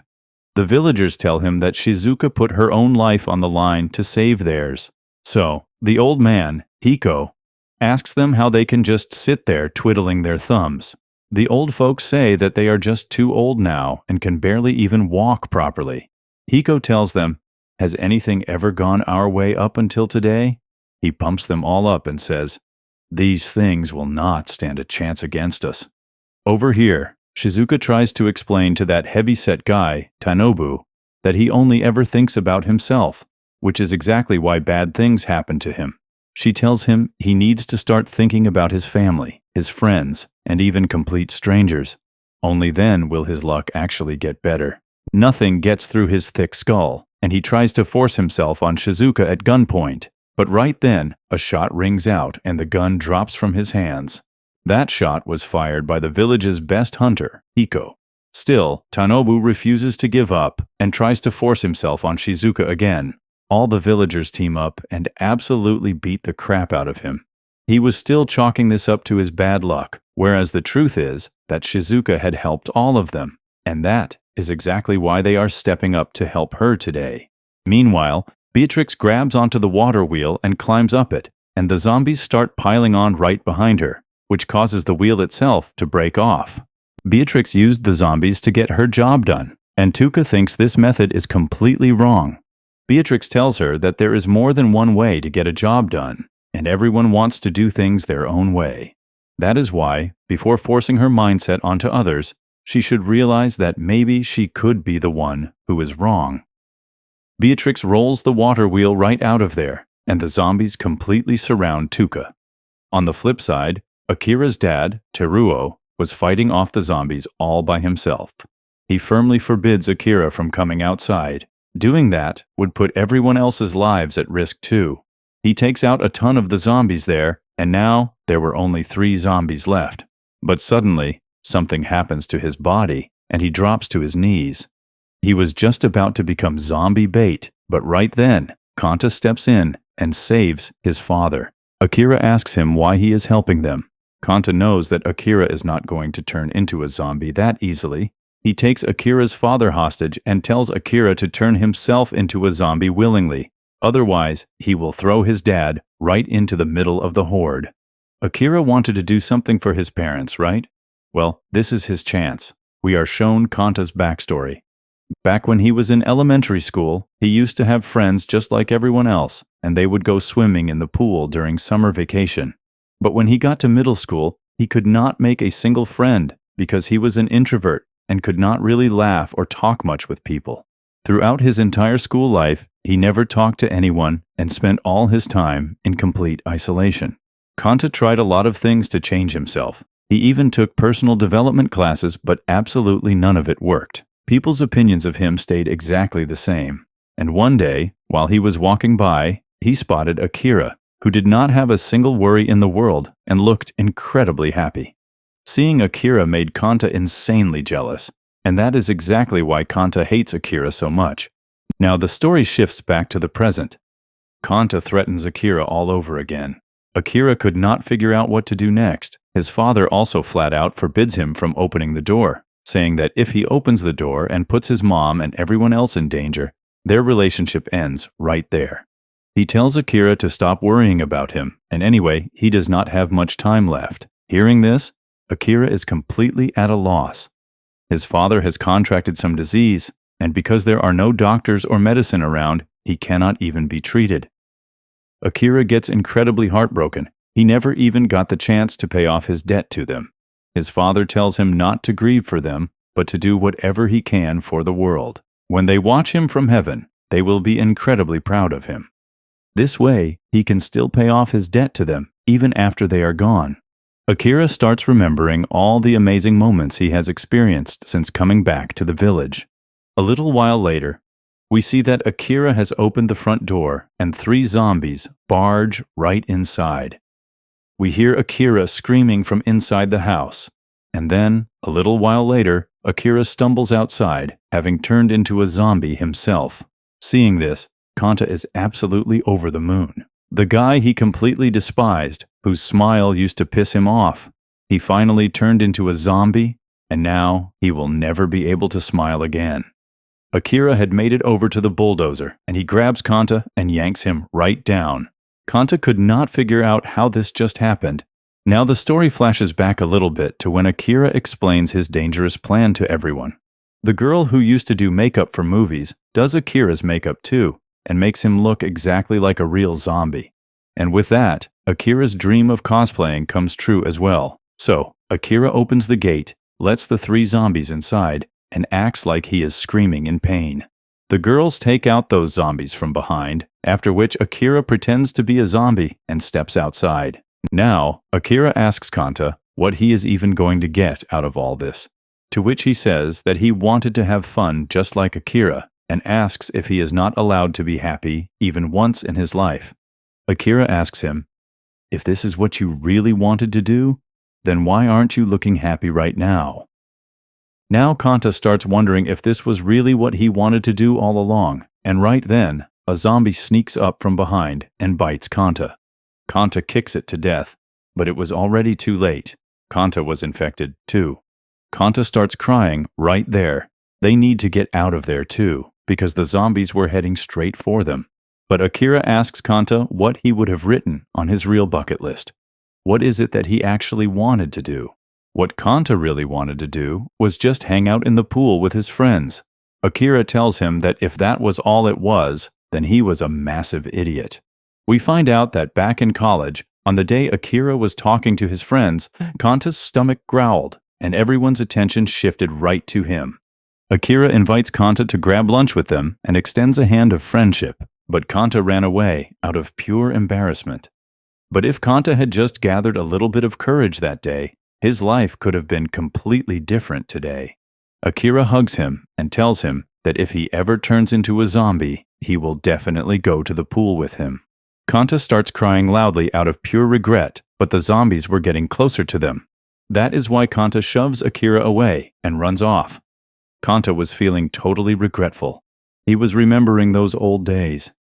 In his final moments, he imagines Akira is with him in the pool, and he jumps right into the river.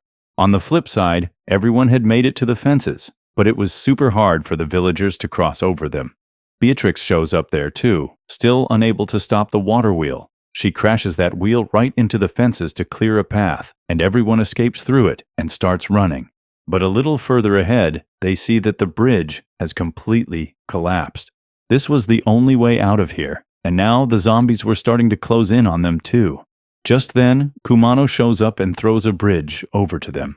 Kumano had heard the noise and headed this way, and he saw that the bridge was broken. After that, he quickly built a brand new bridge. Now, Akira and Kensho quickly tie down the bridge's ropes, and all the villagers cross the bridge safely. On the other side, only Kensho and Akira were left. Smiling, Kensho and Akira grab the bridge's ropes and jump right into the gorge so that the zombies cannot cross the bridge and reach them. They both slam hard into the side of the cliff, but they managed to brace themselves. While climbing up, Akira tells Kensho that all Kanta really wanted was a friend, to which Kensho calls him an idiot too. Akira says that back when he was working at that toxic company, he had completely lost himself too. Every single day felt like absolute hell for him too. He could have easily ended up making a dark bucket list just like Kanta did. That is why, even after everything that happened, Akira does not hold any grudges against Kanta. After this, Teruo tells Akira that he did an amazing job. Because of him, they are all still alive, and he is incredibly proud of his son.